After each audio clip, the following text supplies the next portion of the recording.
Dan bencana yang dijanjikan seandainya ada dalam hadis, kita tidak perlu membawa diri kita dalam kekhawatiran yang terus-menerus yang tidak ada hentinya. Akan tapi yang kita hadirkan hendaknya persiapan. Jika itu datang, saya di kelompok yang mana? Assalamualaikum Buya. Assalamualaikum warahmatullahi wabarakatuh. Semoga Allah selalu melindungi Buya dan keluarga serta santri Al-Bahjah dimanapun berada. Amin, amin. Buya, saya hamba Allah dari Cirebon ingin bertanya. Sekarang ini di media sosial banyak diberitakan tentang hadis kejadian di pertengahan bulan Ramadan yang bertepatan dengan hari Jumat. Dan bunyi hadisnya itu dari Sayyidina Abdullah bin Mas'ud, dijelaskan bahwa apabila terdapat suara yang sangat dahsyat di bulan Ramadan, maka akan terjadi huru-hara di bulan Syawal. Akan banyak golongan manusia yang memisahkan diri di bulan Dzulqa'dah, dan akan ada pertumpahan darah di bulan Dzulhijjah dan bulan Muharram. Kemudian ia bertanya kepada Rasulullah apa yang harus dilakukan di bulan Muharram, dan Rasulullah menjawab, sangat disayangkan sekali pada saat itu manusia akan saling membunuh dan sangat kacau keadaannya. Dan ia bertanya lagi, apa suara yang dahsyat yang terjadi pertengahan Ramadan itu ya Rasulullah? Kemudian Rasulullah menjawab, suara itu terjadi di pertengahan bulan Ramadan yang bertepatan di malam Jumat, dan suara dahsyat itu akan membangunkan orang-orang yang sedang tidur, menjatuhkan orang-orang yang sedang berdiri, menjadikan wanita-wanita yang terhempas dari kamar-kamar mereka. Pada saat itu terjadi gempa. Pada saat itu cuaca yang sangat dingin akan menerpa, dan hal itu terjadi apabila malam di pertengahan Ramadan itu bertepatan dengan malam Jumat. Apabila kalian melaksanakan sholat subuh di hari Jumat, pertengahan bulan Ramadan, maka masuklah kalian ke dalam rumah kalian, kuncilah pintu rumah kalian, serta tutuplah diri kalian dan selimutilah diri-diri kalian, serta tutup telinga kalian. Dan apabila terdengar suara dahsyat, maka bersujudlah kalian seraya berzikir dengan menyebutkan Subhanal Quddus, Subhanal Quddus. Dan begitulah isi hadis ini. Dan apakah ini termasuk hadis sahih atau tidak? Dan bagaimana cara kita menanggapi hadis tersebut, Buya? Terima kasih atas kesempatannya dan mohon maaf dan mohon untuk penjelasannya, Buya. Bismillah. Berbanyaklah sujud dan berzikir tanpa harus menunggu dentuman tersebut, tanpa harus menunggu suara.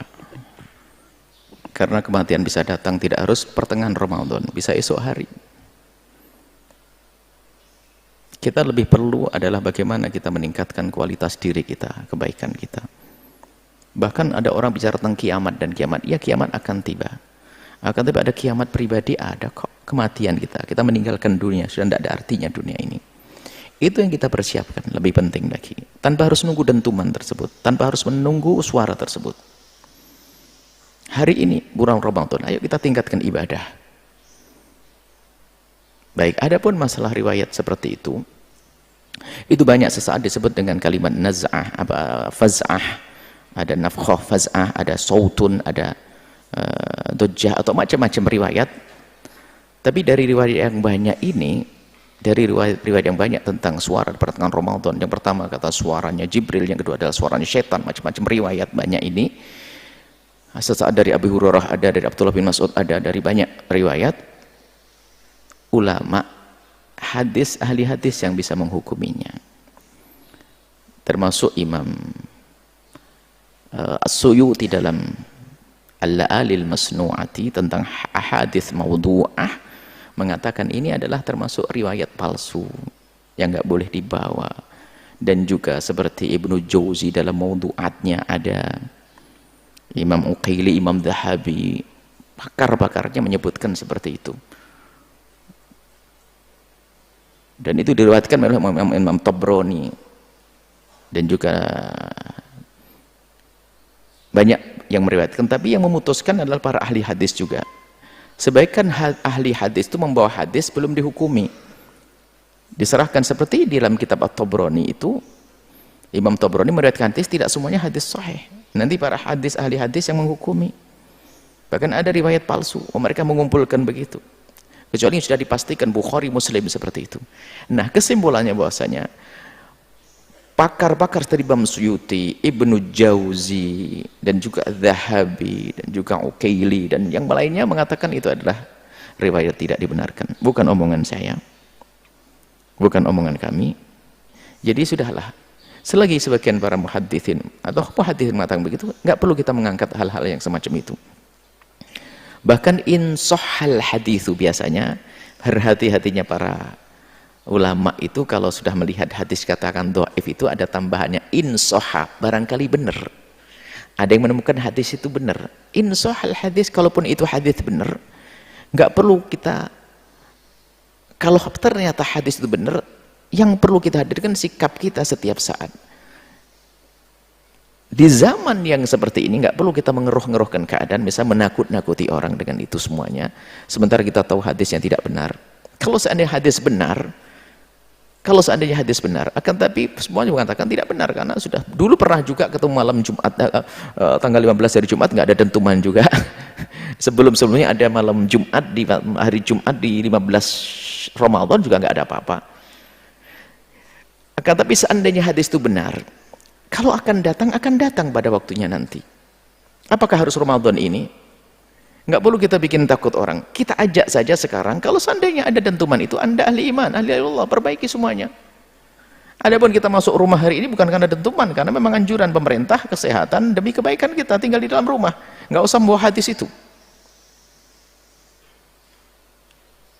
Nggak usah membawa hadis itu. Menjadikan orang nanti semakin, bukan, kalau takut kepada Allah setiap saat hendaknya. Maka kami lebih menghimbau bahwasanya tidak sebaiknya, kalaupun mungkin ada yang mentaskhih mengatakan hadis itu benar, tapi begitulah yang kami ketahui adalah dari Imam As-Suyuti, boleh pakar juga Al-Hafidz Suyuti, dan juga bagaimana Ibnu Jauzi dengan mawdu'atnya, dan masih yang lainnya banyak. Maka tidak usah membawa hadis-hadis yang semacam itu untuk kita hadirkan. Kalaupun hadis itu benar, kita tidak tahu kapan itu datangnya. Dulu pertanyaan tentang tukhon juga. Kalau hadis itu benar, kita tidak tahu apakah kapan tibanya. Ramadan yang akan datang atau setelahnya, itu Allah yang Maha tahu. Lalu apa yang kita persiapkan? Sama kita menghadapi kiamat. Dan bencana yang dijanjikan seandainya ada dalam hadis, kita tidak perlu membawa diri kita dalam kekhawatiran yang terus-menerus yang tidak ada hentinya. Akan tapi yang kita hadirkan hendaknya persiapan. Jika itu datang, saya di kelompok yang mana? Apakah saya ahli iman atau tidak? Itu saja. Jangan fokus kita kepada permasalahannya tersebut, tapi fokus kita pada diri kita. Hari kiamat akan datang kok. Lebih dekat dari itu sebab kematianmu akan tiba kok. Bahkan sebelum ada dentuman yang disebutkan tadi atau suara itu, kita lebih baik mengarah kepada diri kita, membuat perbaikan diri kita. Tidak perlu, tanpa harus membawa riwayat-riwayat yang sebagian para muhaddits mengatakan itu tidak benar, mungkar dan seterusnya begitu. Kalau ternyata nanti ada seorang muhaddits yang mengatakan hadis sahih, ketahuilah bahwa hendaknya kita tidak perlu membawa orang kepada ketakutan kepada permasalahannya itu, akan tapi lebih kepada persiapan jika seandainya semua itu terjadi, kita menjadi golongan apa? Golongan apa? Kita hari ini perlu ketenangan batin. Di saat keadaan virus wabah seperti ini, jangan sampai kita ditambah takut di atas takut ya. Kita ingin bahwasanya tawakal kepada Allah ada, ikhtiar ada, kemudian jika ada berita-berita semacam itu, maka kita serahkan kepada Allah. Waktunya Allah yang Maha tahu, apakah Ramadan yang sekarang atau yang akan datang. Jika itu riwayat benar, belum tentu siapa yang mengatakan harus Ramadan ini. Nah, kita tidak pengen nanti kemudian apa, sudah orang meyakini Ramadan ini begitu, tatanya enggak, akhirnya mengatakan oh Nabi mendusta dan sebagainya. Bisa saja kalau memang betul itu hadis itu, bisa saja 100 tahun yang akan datang kok. Bukan setiap Jumat, malam Jumat tanggal 15 lalu ada teman. Sebelumnya sudah ada malam Jumat, nggak ada suara itu kok. Nggak ada seperti itu. Jadi lebih baik kita fokus kepada persiapan kita menghadapi sesuatu yang sangat besar, kematian kita, kiamat. Bukan hanya sekedar suara itu, bukan. Lebih dari itu yang kita fahami dari para ahlinya, bahwasanya hadis tersebut tidak dianggap sahih. Kalaupun hadis itu sahih, sekali lagi, jika hadis itu sahih, hendaknya kita fokus kepada diri kita sendiri di saat menghadapi seperti itu. Bukan kita hanya mikirkan itunya heboh, viral di sana sini, lalu cok-cok-cokan. Bener, sekarang sudah mulai masuk rumah, awas hati-hati. Akan tapi kita persiapkan diri kita, kalau menghadapi yang demikian itu, kita dalam keadaan menjadi manusia pilihan Allah. Banyak hal orang fokus kepada sesuatu tersebut, tapi dirinya tidak mempersiapkan. Contoh Imam Mahdi, kiamat, orang sibuk kiamat datang gini. Hei, sebelum kiamat kamu akan kedatangan kiamat pribadi, mati kok. Imam Mahdi, kita cari Imam Mahdi. Nggak usah dicari Imam Mahdi, kita siap-siap saja yang baik. Nanti kalau Imam Mahdi datang, kita jadi pasukannya kok. Nyari keliling Imam Mahdi keluarnya, apa itu? Saya cari Imam Mahdi ke sekeliling dunia. Terus kalau ketemu kau jadi musuhnya. Kalau kita saat ini benar dan serius dengan kebaikan dengan Allah, di saat datang Imam Mahdi kita akan jadi pasukannya. Di saat mati kita husnul khotimah. Di saat kiamat kita akan menemukan kebaikan saat itu. Itu saja yang perlu kita persiapkan. Yang dimaksud oleh Nabi kita hendaknya takut dengan hari kiamat itu agar menghadirkan persiapan saat ini. Bukan hanya, oh kiamat menakutkan, oh, itu bukan. Buahnya itu, maka Nabi mengatakan, mengingat kematian itu apa sih? Bukan ingat kematian, ya Allah kematian, dimandikan. Bukan itu, persiapan setelah di alam barzah. Setelah di alam barzah, setelah mati itu apa yang kita siapkan itu? Jangan salah kematian, ingat kematian, mati dikubur, mati dikafani, itu yang diingat. Bukan itu. Apa yang kita siapkan setelah kematian. Seperti itu. Baik, ini saja yang bisa kami sampaikan, dan semoga hal-hal semacam ini bisa diredam deh. Bawa berita-berita keindahan, kegembiraan yang lainnya dengan riwayat-riwayat yang sudah jelas dari para ulama. Wallahu a'lam bissawab.